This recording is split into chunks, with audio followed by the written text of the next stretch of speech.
Conrad Harrington picked up the leather-bound guest registry from his desk, the one that listed every name ever welcomed into this house across 4 generations, and dropped it into the wastebasket. One clean motion, no hesitation. Then he turned to his daughter. "Let me make sure I understand you correctly." His voice was quiet, surgical. "You are standing in my house, in front of everything I have spent 67 years building, and you are telling me that you intend to marry a black man, a construction worker who is raising another woman's child on a foreman's salary." He let the silence sit for 3 full seconds. "Sloan, I have shaken hands with senators in this room. I have closed billion-dollar deals at that table, and you want to bring this through my front door and call it family." He walked to the window, clasped his hands behind his back, looked out at the oak-lined driveway like a man surveying something that still belonged entirely to him. A black laborer with a dead wife and a bastard child. He said it the way someone reads a disappointing line item off a balance sheet. "Do you have any idea what people will say? Do you have any idea what this does to the Harrington name, to your name, the moment you walk out of this house on his arm?" He turned back around. His eyes moved to Deshawn, not to his face, but past it, the way you look at furniture you've decided to return. "I'll give him $20,000 to disappear tonight. That's generous. That's more than generous for a man like him." He picked up his pen and set it on the desk like a period at the end of a sentence. "Tell your black boyfriend to take his son, take the check, and go back to whatever job site he came from. And we never speak of this again."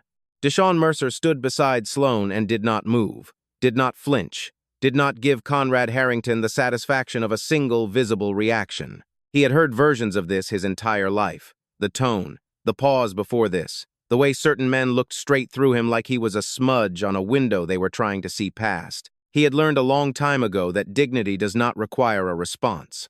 But what Conrad did not know, could not have known, was that the one person in the world he had never once been able to control was already in the back seat of a black car, 40 minutes away, heading straight for this house. Nobody had called her. She didn't need to be called. Don't you dare scroll past this one, stay with me, because the moment that silence finally breaks will leave you absolutely breathless. Tell me in the comments where you're watching from and what time it is there right now. And if stories like this are why you show up, hit subscribe, because we are just getting started. Deshawn Mercer's alarm went off at 4:47 a.m. Not 5, not 4:45, 4:47. Because that was exactly how long it took him to shower, dress, pack Marcus's lunch, and have a cup of coffee standing at the kitchen counter before his son's feet hit the floor. He had timed it over 3 years of mornings. He had it down to the minute. The apartment was small. 2 bedrooms in North Charleston, 3rd floor of a building that had good bones and bad plumbing. The carpet in the hallway was the same carpet that had been there when Deshawn moved in. The window above the kitchen sink rattled when the wind came off the water. He kept meaning to fix it. He kept running out of weekend. He packed Marcus's lunch the way he packed everything, carefully, deliberately. A turkey sandwich cut on the diagonal because Marcus had informed him at age 5 that triangles tasted better than rectangles. A small bag of apple slices. A juice box. A handwritten note on a yellow post-it tucked under the sandwich. "You're going to have a great day. I'll be there at 3. He wrote one every morning. He had not missed a single one in 3 years. Marcus's mother, Aaliyah, had died 22 months after Marcus was born. Ovarian cancer, diagnosed late, progressed fast. The kind of story that happens to people who don't have the right insurance at the right moment. Marcus had been 4 years old. He remembered her smell more than her face, which was something Deshawn carried quietly in his chest every single day. He raised his son alone. No nanny, no family nearby. His mother was in Atlanta. His father had been gone since Deshawn was 11. He had Terrell Washington, his co-worker and closest friend, who showed up on hard days with takeout and no questions. He had the men on his crew, who respected him because he had earned it with his hands and his word. And he had Marcus, who was 7 years old, and already asked the kind of questions that made Deshawn stop and think before answering. He drove Marcus to school at 7, 15 inches a pickup truck with 140,000 miles on it and a crack in the passenger side mirror he'd patched with electrical tape. Marcus sat in the back seat with his backpack on his lap, eating the last of his apple slices, narrating something about a video game with complete seriousness. Deshawn listened to every word. He always listened to every word. He got to the job site by 7:50. A mixed-use development in the Upper Peninsula, 14 stories, steel frame, 2 years into a 3-year build. Deshawn was the foreman. He managed a crew of 22 men, coordinated with the structural engineers, ran the morning briefings, caught the mistakes before they became problems. He made $68,000 a year. He was worth considerably more than that, and the project manager knew it, and had told him so twice without ever adjusting the number. That was fine. Deshawn had learned early that some battles were worth fighting and some were worth banking. He picked carefully. He had met Sloane Harrington 14 months ago on a job site that had nothing to do with money and everything to do with principle. She was the architect on a pro bono project, a low-income residential complex on the west side of Charleston, 47 units for families who had been displaced by a flood 2 years earlier. She showed up on site in a hard hat and work boots, carrying rolled blueprints under her arm, and immediately got into a technical disagreement with the structural lead about load-bearing specifications on the east wall. She was right. Deshawn told her so.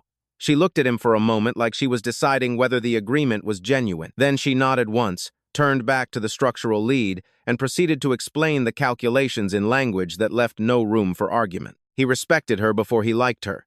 The liking came 3 weeks later, when he found her sitting on a stack of lumber at the end of a long day, reading Marcus's post-it note that had fallen out of Deshawn's jacket pocket. She looked up, a little embarrassed, and handed it back. "You write these every day?" she asked. "Every day," he said. She didn't say anything else, but she remembered. They were careful, slow.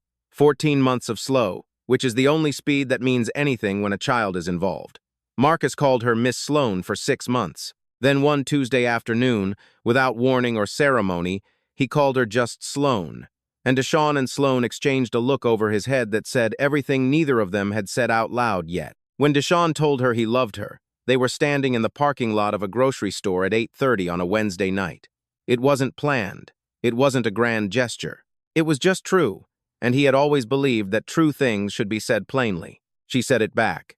Same parking lot. Same Wednesday night. He bought the ring himself, a simple gold band, thin and clean, nothing borrowed and nothing performed. He proposed in the kitchen of his apartment on a Sunday morning while Marcus was watching cartoons in the next room. She said yes before he finished the sentence. Then she told her father. Conrad Harrington received the news by phone. There was a pause of exactly 4 seconds.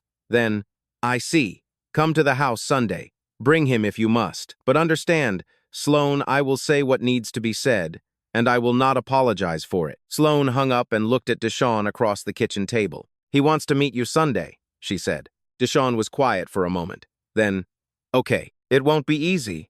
Nothing worth having ever is." Marcus appeared in the doorway in his pajamas, holding a cartoon dinosaur, completely unconcerned with the weight of the conversation he had just walked into.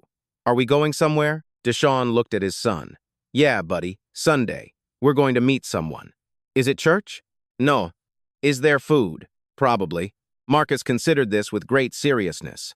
"Okay," he said, and walked back to his cartoons. Deshawn looked at Sloane. She almost smiled. Almost. Sunday was 6 days away, and neither of them slept well for any of them. The Harrington estate sat at the end of a private road off Highway 61, shielded from the world by 2 rows of live oak trees so old their branches had grown into each other overhead, forming a tunnel of Spanish moss and shadow that felt less like a driveway and more like a declaration. "You are entering somewhere important. Remember that." Deshawn drove through it in his pickup truck with the cracked mirror and 140,000 miles on the engine. He did not feel small. He had made a decision on the drive over, somewhere around the 1st-mile marker outside the city, that he would not feel small in that house. That was the one thing he would not give Conrad Harrington. Marcus pressed his face against the passenger window. "Dad, the house is bigger than my school." "It is. Why does one person need that much house?" Deshawn thought about it for a moment. "Some people think size is the same as worth," he said. "It isn't. But some people never figure that out." Marcus considered this with the focused expression he wore when he was deciding whether an answer was satisfying. Apparently it was, because he sat back and returned to his dinosaur. They parked in the circular driveway. Sloane was already there, waiting on the front steps, wearing a blue dress and an expression Deshawn recognized the careful composure of someone who has prepared themselves for something unpleasant and is determined not to let it show. She hugged Marcus first. He allowed this with the mild tolerance of a 7-year-old who has accepted that adults express affection in inconvenient ways. Diana Harrington opened the front door before they reached it. She was 50 years old, precise in the way that money and discipline produce, wearing cream linen and a smile calibrated to convey welcome without actually offering it. She looked at Disowned the way people look at something they didn't order but are too polite to send back. Her eyes moved to Marcus and held there for 1 second too long before she stepped aside. "Come in," she said. "Conrad is in the dining room." The interior of the house was the kind of beautiful that was also a warning. 14-foot ceilings, original heart pine floors, a chandelier above the foyer that probably cost more than Disowned made in a year. Family portraits on the walls going back to the 1880s, all the same jaw, all the same expression, all the same color. Preston Yates was already at the dining table when they entered. Conrad's attorney. He was seated to Conrad's left, a leather briefcase on the floor beside his chair, his face arranged in an expression of careful neutrality. He had not been introduced as the attorney. He had been introduced as an old friend. Disowned clocked the briefcase the moment he sat down. Conrad Harrington stood at the head of the table. He was 67, silver-haired, broad-shouldered, the kind of man who filled a room without trying because the room had been designed around men like him. He shook Sloane's hand, not her cheek, her hand, already the wrong temperature. He looked at Disowned. He did not extend his hand. "Sit down," he said. They sat. Diana served sweet tea. Marcus asked if there was lemonade. There was not. He accepted the sweet tea with quiet dignity. The first 20 minutes were the kind of conversation that is actually an interrogation wearing the clothes of small talk. Conrad asked Disowned about his work. His tone was that of a man reviewing a resume he had already decided to reject. "Foreman," Conrad repeated, as if tasting the word and finding it insufficient. "And before that, crew lead. Before that, general labor. I started at 19. No degree." "No." And your Conrad paused, picked up his glass. "Your son's mother. She's not in the picture. She passed away 3 years ago." A beat of silence. Diana looked at her plate. Marcus was carefully separating his food into sections with the focused precision of a civil engineer. "I'm sorry to hear that," Conrad said, in the tone of a man who was not particularly sorry. "Thank you," Disowned said, in the tone of a man who knew the difference. The dinner continued. Conrad moved through his questions like a prosecutor. Salary, savings, insurance, the neighborhood, the truck parked in his driveway. Each question a small, precise diminishment. Disowned answered every single one directly, without apology, without elaboration, without giving Conrad the gift of visible discomfort.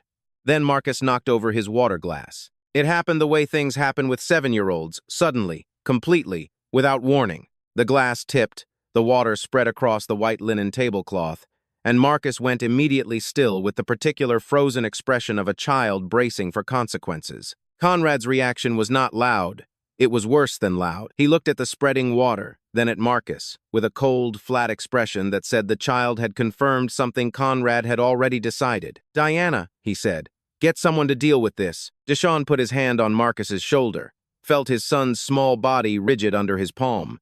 "It's okay, Bud," he said quietly. "Accidents happen." Marcus nodded. He didn't speak again for the rest of the meal. That was the moment something shifted in Disowned's chest. Not anger, he had managed anger his whole life. Something older than anger. Something that said, "This child will not sit in this silence again." Then Sloane set her fork down, reached into her jacket pocket, and placed a thin gold ring on the table in front of her father. "We're engaged," she said. "I wanted to tell you in person." Conrad looked at the ring for a long time. When he looked up, his expression had completed its transformation into something entirely without warmth. "Get this man," he said quietly, "out of my house." Nobody moved. For 3 full seconds, the dining room of the Harrington estate held the specific stillness of a room in which something irreversible has just been said. The chandelier light caught the gold band on the table. The water stain was still spreading slowly across the white linen. Marcus sat perfectly still, his small hands folded in his lap, looking at the ring like he was trying to understand the geometry of the moment. Then Conrad pushed back his chair and stood. He walked to the fireplace mantel, picked up the framed family portrait 4 generations of Harringtons, silver frames, formal poses, a photograph taken in this very room in 1987. He looked at it for a moment. Then he turned it face down and set it on the mantel with the deliberate finality of a man closing an account. "I want everyone to understand something," he said, still facing the mantel. "I am not reacting. I am not emotional. I am being precise." He turned around. "This is a decision I have considered since the moment Sloane told me about this situation. And I want it said clearly, in front of witnesses, so there is no confusion afterward about where I stand. He looked at Deshawn, not at Sloan. At Deshawn. You are a black laborer from a 2-bedroom apartment in North Charleston.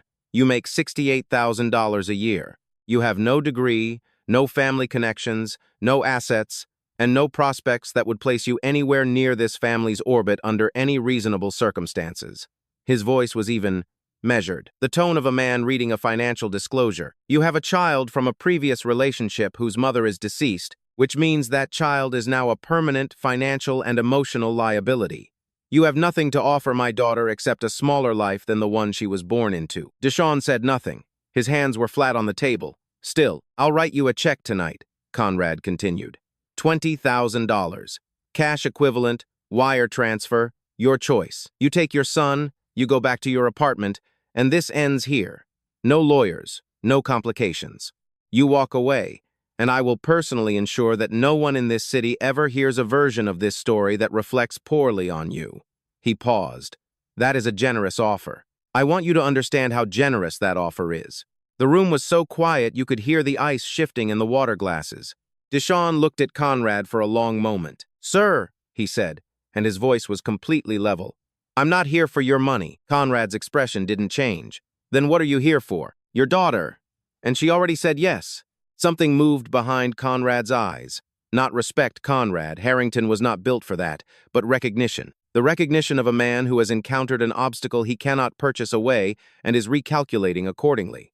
He turned to Preston Yates. Preston was already opening the briefcase. He produced a document, cream paper, heavy stock, the Harrington Holdings letterhead embossed at the top. He set it on the table with the practiced calm of a man who has delivered bad news so many times it has ceased to feel like anything. This is a formal disinheritance agreement, Conrad said. Removal from the Harrington family trust $14 million, which Sloan was to receive upon my death. Removal from her seat on the Harrington Holdings board. Termination of the discretionary expense account, effective upon her signature, or, if she refuses to sign, effective upon her departure from this house tonight with this man. Sloan looked at the document. She did not touch it. Additionally, Conrad continued, there is a clause pertaining to any children. Any children Sloan has with this man, or any legal adoption of his existing child, will receive nothing from the Harrington estate. Nothing. Not a dollar. Not an asset. Not a name. He looked at Marcus for the first time since the water glass. That boy will have no claim on anything that bears the Harrington name. I want that understood. Deshawn felt something move through him. Not through his hands stayed still. Through his chest. Deep, slow, tectonic. You're talking about a 7-year-old child, Sloan said.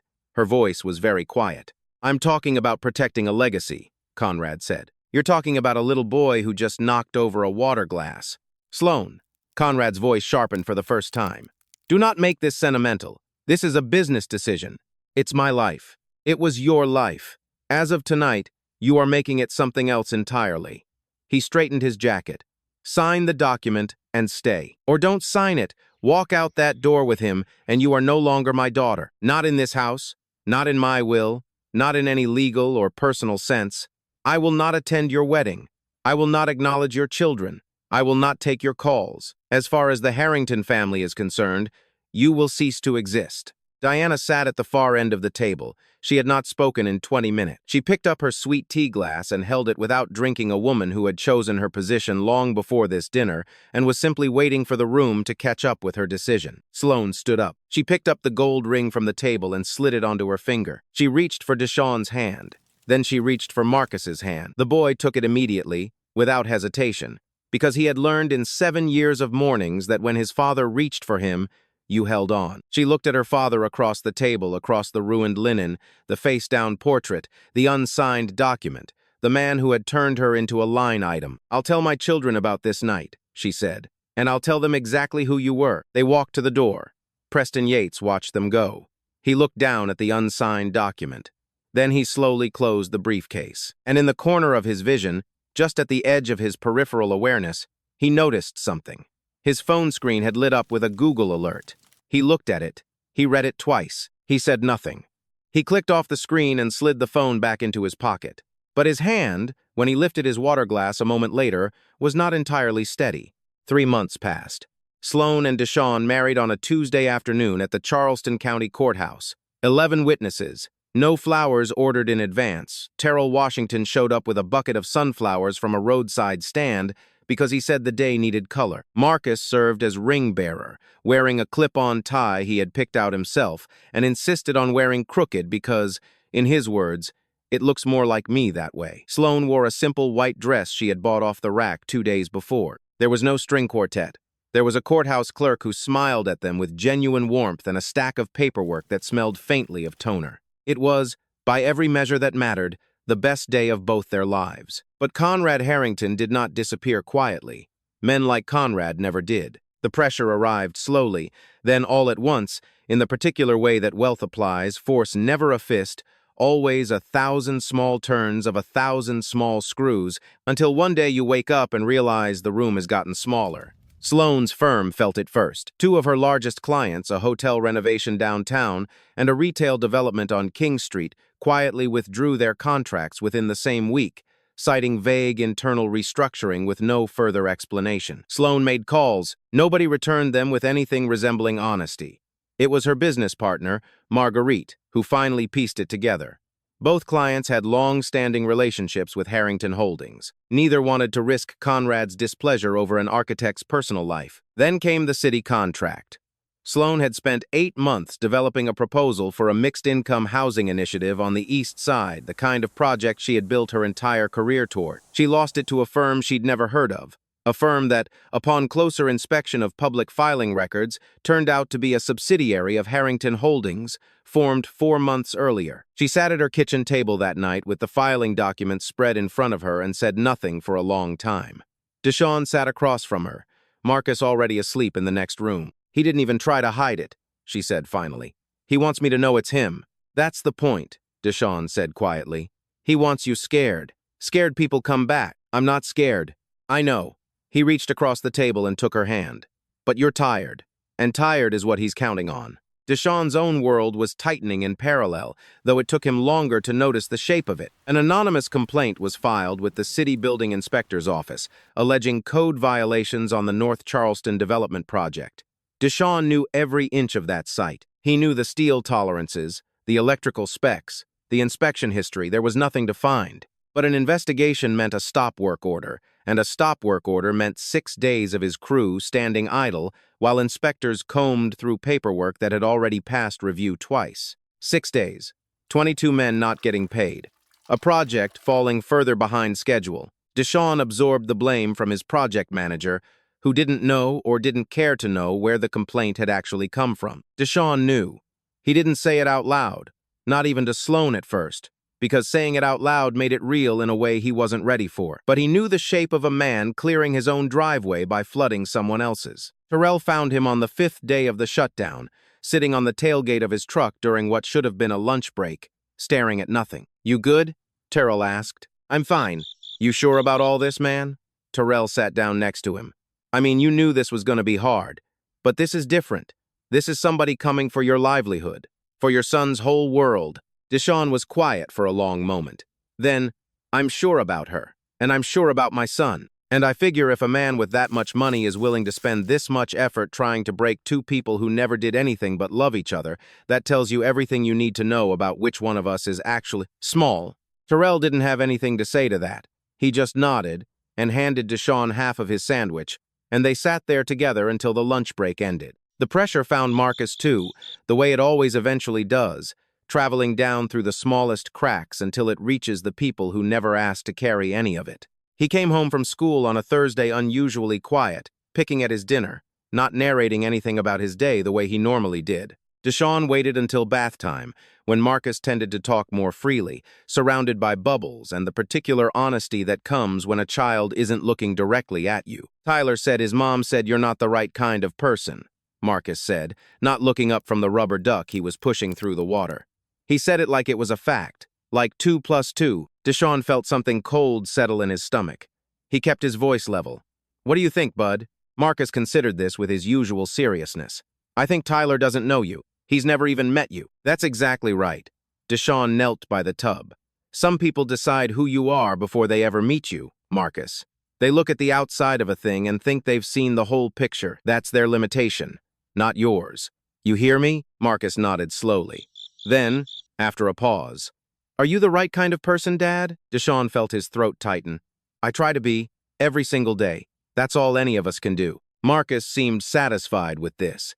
He went back to his rubber duck. It was 3 days later, on a Sunday morning, that the envelope arrived. No return address, postmarked from a small town an hour outside Charleston. Inside, a single newspaper clipping from the Post and Courier, 18 months old, covering the completion of the East Side housing project Sloan had designed pro bono. And folded inside the clipping, a handwritten note on cream stationery, the handwriting elegant but visibly unsteady, the kind of penmanship that belonged to someone very old or someone who had once been taught penmanship as a discipline and never fully lost it. "I know what you built. I'm proud. No signature." Sloan turned the note over in her hands, frowning, trying to place the handwriting.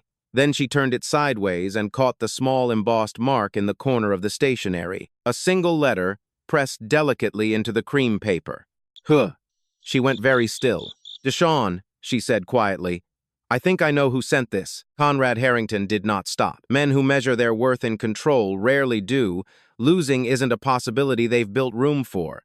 And so when the first round of pressure fails to bring a daughter back to heel, they simply apply more. The letter arrived from the South Carolina Board of Architectural Examiners on a Monday morning, certified mail, requiring a signature. Sloan opened it standing in her kitchen, still in her robe, coffee going cold on the counter behind her. A formal complaint had been filed against her professional license.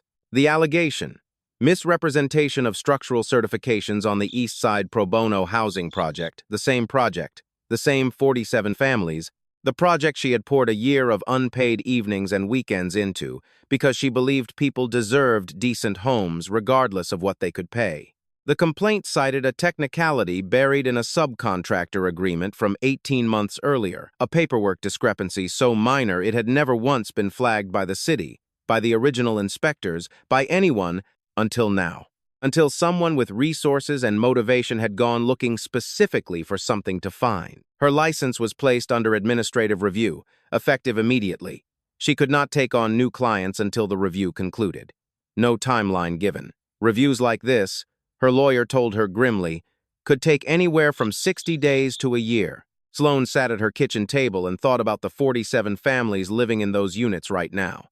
Mr. and Mrs. Delacroix in Unit 12, who had been displaced by flooding and finally had a home with a roof that didn't leak. The Okonkwo family in Unit 31, 3 kids, the youngest born the month construction finished. She had designed those units to let in morning light because she'd read somewhere that natural light reduced anxiety in children who'd experienced housing instability. She thought about all of that, and then she thought about her father standing in a boardroom somewhere, deciding that punishing her was worth threatening the roof over those children's heads. Deshawn's situation deteriorated on a parallel track. A second anonymous complaint hit the city's building department, this one more serious, alleging falsified inspection records on the North Charleston high-rise. The investigation triggered an 11-day shutdown. The cost to the construction company: $180,000 in delayed penalties and idle labor. Deshawn's project manager called him into the trailer office on the 9th day, jaw tight, and told him that corporate was asking questions about whether Deshawn was the right man to keep running the site. Deshawn sat in that trailer and understood, with total clarity, that his career 14 years of earned trust, built one job site at a time, was being dismantled by a man who had never once shaken his hand. Then Conrad gave the interview. It ran in Charleston Living, a glossy quarterly that covered the city's old money social circuit, written by a journalist named Cynthia Okafor, who had a reputation for asking questions other writers were too polite to ask. The piece was framed as a profile on Conrad's philanthropic legacy, but 2 paragraphs in, it pivoted. Family, Conrad was quoted as saying, requires protecting what you've built from people who don't understand its weight. I've had to make difficult decisions recently, decisions some might call old-fashioned, to preserve the values this family represents.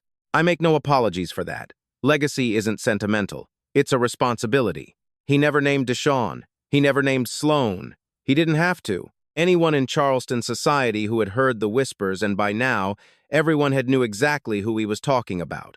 and exactly what color the man in question was, even though Conrad never said the word out loud. That was the particular cruelty of it. He let the silence say it for him. Sloane read the article standing in her office, the one she could no longer take new clients into. Her hands did not shake. Her jaw set, slow and certain, like a door closing. "He's not even hiding it anymore," she said. She called her attorney that afternoon. Then, that night, after Deshawn and Marcus had gone to sleep, she sat alone at her drafting table with a desk lamp and a legal pad, and she began writing something she hadn't told Deshawn about yet. A formal réponse, a timeline of every incident, a request for an expedited licensing review hearing.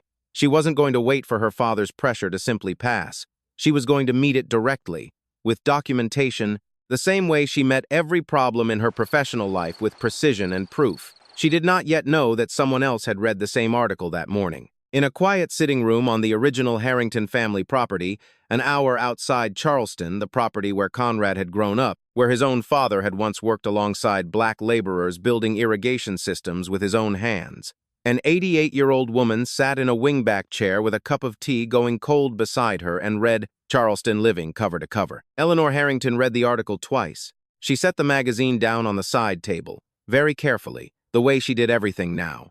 Her joints slower than they used to be, but her mind exactly as sharp as it had been at 40. She looked out the window at the live oaks for a long moment. Then she reached for the telephone on the table beside her, an old habit, a landline she'd refused to give up, and dialed a number from memory. "Charles," she said, when the line connected. "It's Eleanor. I need you to bring the car around Saturday evening. The Harrington Holdings gala." There was a pause on the other end. "Yes," she said. "I'm aware I haven't been to one in 4 years. I'm going to this one." Another pause. "No," she said. And for the first time in the conversation, something steel-edged entered her voice. The voice, perhaps, of the woman she had been 60 years earlier, before age had softened the surface of her without ever touching what was underneath. "Don't tell Conrad I'm coming. I want to see his face when I walk through that door." She hung up the phone, picked her tea back up, and took a slow sip, perfectly calm, like a woman who had already decided exactly how the evening was going to go. The Harrington Holdings Charity Gala was, by design, the most important social event on the Charleston calendar. It was held every year in the grand ballroom of the Mills House, 280 guests in formal wear beneath restored 19th-century chandeliers, the kind of evening where developers shook hands with city council members and journalists circled the room cataloging who stood next to whom. Proceeds went, ostensibly, to the Charleston Children's Hospital, a genuine cause attached to an evening that was, in practice, far more about who got to be seen giving than about the giving itself. Conrad Harrington moved through the room like a man who had built it, because in many ways he had. He shook hands with calibrated warmth, full enthusiasm for the mayor, polite acknowledgement for mid-tier donors, the briefest possible contact for anyone he considered beneath his attention. Diana stood near the silent auction tables in pale gold, directing the event coordinator with small, precise gestures. At 8:40 p.m., Conrad stepped up to the podium to deliver his remarks. He spoke about legacy, about stewardship, about the responsibility that came with a family name that had meant something in this city for 150 years. He gestured toward a check $500,000, presented to the hospital's chief development officer with practiced humility, and the room applauded. And Conrad allowed himself, for a moment, to feel entirely in control of his world again. He did not know that Cynthia Okafor stood near the back of the room with a photographer beside her, having received an anonymous tip 2 hours earlier informing her that tonight's gala was worth covering closely. He did not know that Sloane and Deshawn had not been invited and were not coming, because they hadn't needed to be. He did not know that at 8:52 p.m., the main doors of the ballroom opened. A woman entered, moving slowly, assisted by a polished wooden cane in her right hand and the steady arm of a driver in her left.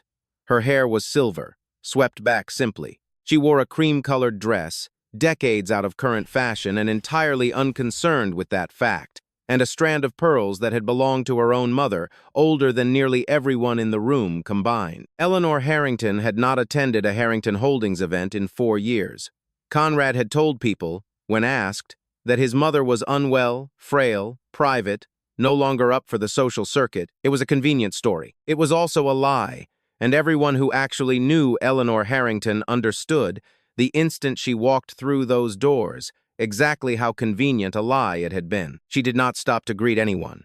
She did not pause at the silent auction tables, did not acknowledge the mayor, did not so much as glance at the photographer who immediately began shooting. She moved through 280 guests with the unhurried, absolute focus of a woman who had exactly one destination in mind. The room noticed her before Conrad did. A ripple moved through the crowd, whispers, a few audible gasps. The particular electricity that travels through a room when something is about to happen that nobody quite has the language for yet. By the time Conrad turned from the podium and saw his mother walking toward him, the entire ballroom had already gone still, sensing, the way crowds sometimes do, that they were about to witness something they would talk about for years. Conrad's face went through a transformation Disowned would have recognized instantly had he been there to see it, the particular drain of color that happens when a man realizes the ground beneath him has shifted without warning. "Mother," his voice cracked slightly on the word. I didn't know you were coming tonight." "No," Eleanor said. "You didn't." She stopped directly in front of him. She was a full foot shorter than her son, 88 years old, leaning on a cane, and somehow the entire ballroom understood without being told that she was, in that moment, the most powerful person in the room. "I read your interview," she said. Her voice was quiet, but it carried the particular carrying quality of a voice that has spent 88 years never needing to be raised to be heard. "Charleston Living. Very thoughtful piece. Lots to say about legacy." "Mother, this isn't the place to discuss. I built this place."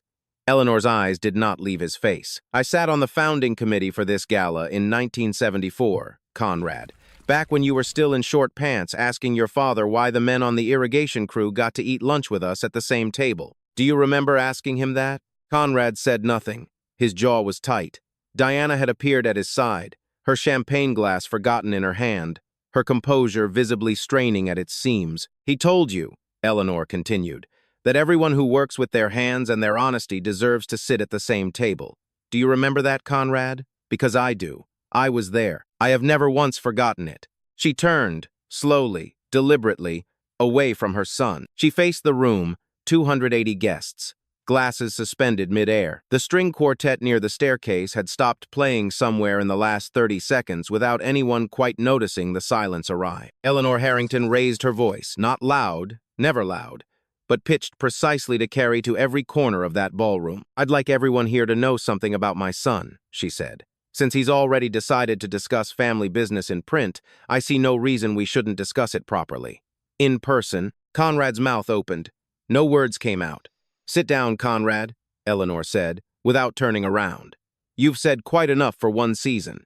And to the genuine astonishment of every single person watching, the mayor, the journalists, the developers, Diana frozen mid-breath beside him, Conrad Harrington, 67 years old, chairman of a $2.3 billion real estate empire, sat down in the nearest chair like a child who had just been told, by the one voice he had never learned to argue with, exactly how this evening was going to go. Eleanor Harrington stood in the center of the Mills House ballroom, surrounded by 280 of Charleston's most powerful people, and let the silence stretch until it had its own weight. "My husband, James Harrington, built this family's fortune with his hands before he ever built it with a balance sheet," she began. "In 1961, he ran an irrigation crew on land his own father had owned for 3 generations.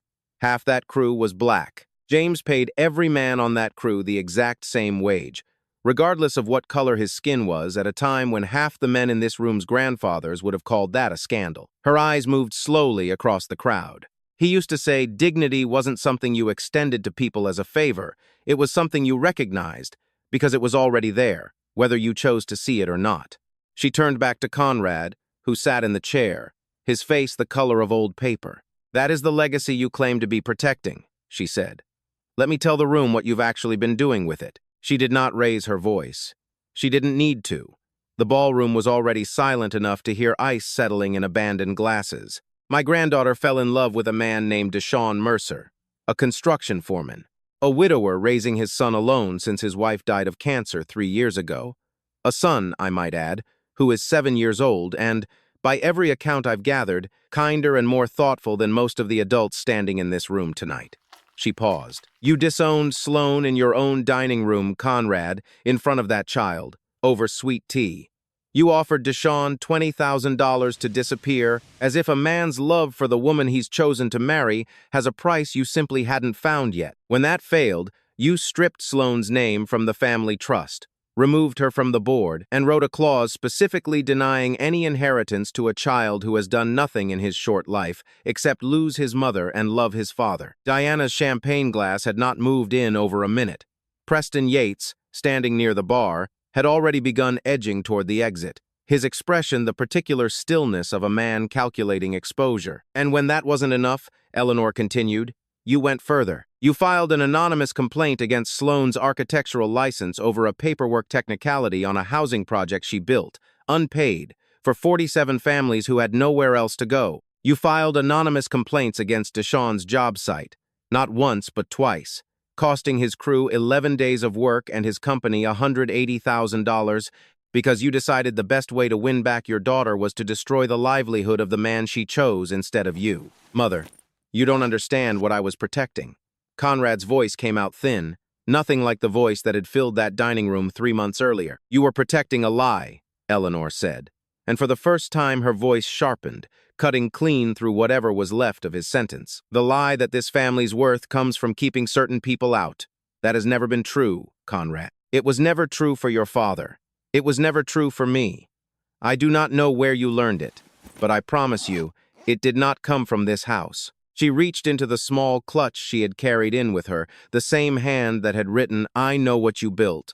I'm proud on cream stationery, and mailed it without a signature. She produced a manila folder, thin but heavy with the weight of what it held. I hired an investigator the morning after I read your interview, she said.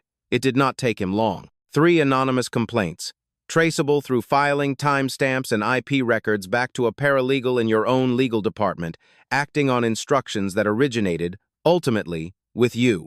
She set the folder on the nearest table. I would encourage anyone in this room with an interest in due diligence to review it. Cynthia Okafor's photographer had not stopped shooting since Eleanor walked through the doors. Conrad stood, finally, some last reserve of composure pulling him to his feet.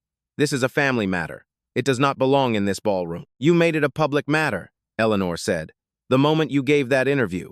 I'm simply finishing the conversation you started. She reached into the clutch once more and withdrew a second document, folded, formal, a notary's seal visible at the corner. The room had gone so quiet that the sound of the paper unfolding was audible from 20 feet away. I updated my will this morning, Eleanor said. Eleanor unfolded the document slowly, giving every person in the room time to understand that what she was about to say carried legal weight, not just moral force. As of this morning, she said, the original Harrington family property, 340 acres, appraised at $31 million, the land James and I built our life on together, is being transferred directly to my granddaughter, Sloane Harrington Mercer. A sound moved through the crowd, somewhere between a gasp and a held breath. Additionally, Eleanor continued, I have established a trust in the amount of $4 million in the name of Marcus Mercer, to be held until his 25th birthday, administered independently of any other Harrington family interest. She looked at Conrad. He may not carry the Harrington name. He carries something better. He carries a father who chose him every single morning for 3 years, and a stepmother who chose him too, despite everything you tried to make that choice cost her. Conrad's face had gone through every color it had left in it. He gripped the back of the chair he'd been sitting in, his knuckles pale against the dark wood. You removed Sloane from this family, Eleanor said, turning to face him fully now, the ballroom forgotten, 280 witnesses reduced for her, in that moment, to simple background. I am restoring her. You threatened her livelihood. I am securing it. You made her believe she had to choose between the people she loves and the legacy she was born into. I am making certain she never has to choose between those two things again, because they were never actually in conflict, Conrad. You just told yourself they were. Diana finally spoke, her voice careful, threading toward damage control. Eleanor, surely we can discuss family unity without airing everything in front of Diana. Eleanor's eyes moved to her daughter-in-law with the particular weariness of someone delivering a verdict they'd been composing for years. I have watched you stand beside my son for 11 years. I have watched you say nothing, not once, when he was wrong. Not tonight. Not in that dining room 3 months ago, which Sloane told me about in detail. Not in any of the years before that, when I suspect there were other moments just like this one that I never heard about. That is not loyalty, Diana. That is complicity. And complicity, eventually, always presents its own bill. Diana did not speak again for the remainder of the evening. Conrad attempted one final maneuver, the only language he had left. "This will not stand legally. I'll have my attorneys." "My attorney has already reviewed every document," Eleanor said calmly, and gestured toward a gray-haired man standing quietly near the edge of the room, who had, in fact, been there the entire evening, anticipating exactly this moment. "The transfer is irrevocable as of 9 this morning. You're welcome to challenge it, Conrad. I'd advise against it. The investigators' findings would become part of the public record the moment any challenge was filed, and I don't believe you want a judge reading what I just read to this room." Cynthia Okafor stepped forward, notebook already out. "Mr. Harrington, would you like to comment?" Conrad looked at her, then at the room, then at the manila folder still sitting on the table, unopened by anyone yet but already promising everything it contained. He had no comment. The story ran the next morning under Cynthia's byline. "Harrington matriarch publicly restores. Disowned daughter at charity gala documents included." It included photographs. It included excerpts from the investigator's report. By noon, it had been picked up by 2 regional outlets. By evening, Harrington Holdings' communications office had issued a statement so carefully worded, it managed to say almost nothing at all. Within 48 hours, on the advice of his own attorney, Conrad withdrew the complaint against Sloan's architectural license. The state board closed the review the following week, finding no basis for the original allegation. The city's building department, prompted by a reporter's inquiry, reopened its review of the 2 anonymous complaints against Deshawn's job site, found both baseless, and issued Deshawn's company a formal letter of apology, along with a public acknowledgement that the project had met every code requirement throughout. 3 weeks after the gala, an envelope arrived at Sloan and Deshawn's apartment. Conrad's handwriting was on the front. No return address. But the handwriting was unmistakable, sharper than his mother's. Less practiced, but recognizably from the same hand that had once signed a disownment document at the head of a dining room table. Sloan held the envelope for a long moment before opening it. The letter was 2 pages, handwritten, no attorney's language anywhere in it. It was not eloquent. Conrad Harrington had spent 67 years building vocabulary for boardrooms and balance sheets, and had never once been taught how to write the words "I was wrong." He came close. He wrote about his own father, about expectations passed down without ever being examined, about a fear of losing control that he admitted, on the second page, he didn't fully understand even now. He did not apologize to Deshawn by name. He did not mention Marcus at all. It was an imperfect letter, written by an imperfect man taking his first uncertain steps towards something he didn't have a map for. Sloan read it twice. She did not call him. Not that week, not that month. But she folded the letter carefully and placed it in the drawer of her desk, because some things you keep not because they're finished, but because they might, someday, become the beginning of something. 6 months passed, and the story settled the way. True stories eventually do not into a single dramatic ending, but into the slower, quieter work of people rebuilding their lives in the direction of who they actually wanted to be. Conrad resigned from 2 nonprofit boards within a month of the gala, his presence having become, in the words of one board chair, a complication the organization could no longer afford. Harrington Holdings stock dipped 9% in the weeks following the story. Not catastrophic, but enough to remind him that reputation, once spent, does not refill itself easily. He retained his fortune. He did not retain the standing he had spent a lifetime curating. In Charleston society, where appearances had always been his primary currency, he found himself, for the first time, genuinely poor. Diana filed for separation 8 weeks after the gala. She did not contest the prenuptial agreement she had signed 11 years earlier. She simply left, quietly, the way she had done most things without ever once saying out loud what she actually believed. Preston Yates resigned from Harrington Holdings 2 weeks after the story broke. He took a position at a small firm in Columbia, considerably less prestigious, considerably better slept. He wrote Sloan a single paragraph by hand, mailed without expectation of reply, apologizing for the role he'd played and for every moment he'd known better and said nothing anyway. Sloan read it once and understood it for what it was. Not absolution, just honesty. Arriving late, but arriving. Sloan's architecture license was fully reinstated within the month. She left her old firm and opened her own Mercer and Harrington Architecture, the name itself. A small, deliberate act of defiance and love in equal measure. Her first major project was an expansion of the East Side housing development. This time, with city funding she secured entirely on her own merit. No family name required, no shortcuts taken.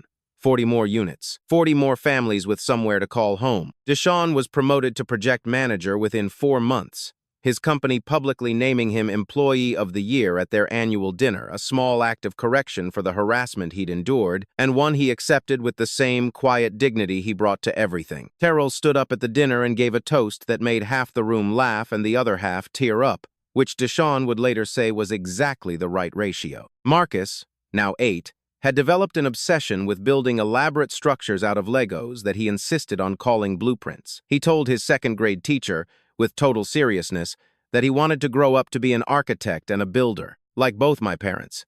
His teacher wrote that down on a sticky note and gave it to Sloane at parent-teacher conferences, and Sloane kept it in the same drawer as Conrad's letter, though she never quite articulated to herself why those two things belonged together. Eleanor Harrington still lived on the original family property, the same 340 acres now legally Sloane's.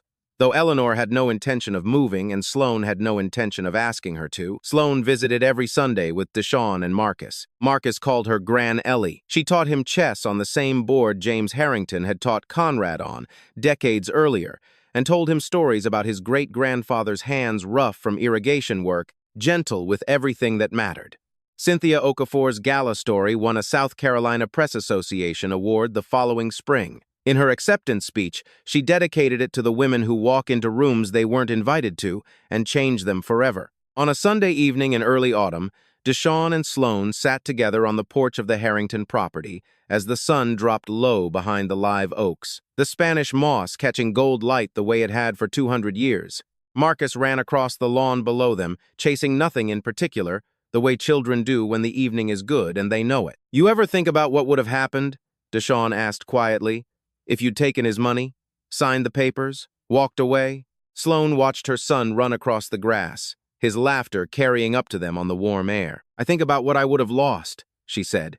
"Every single day." Dignity was never something the powerful could grant or take away. It lived in Dishowned's quiet steadiness, in Sloane's refusal to choose fear over love, in an old woman's decision to do what was right even when it cost her own son everything. Real legacy isn't inherited. It's chosen, one decision at a time. If this story moved you, tell me which moment hit hardest and don't forget to subscribe, because there's another story like this one waiting for you next week.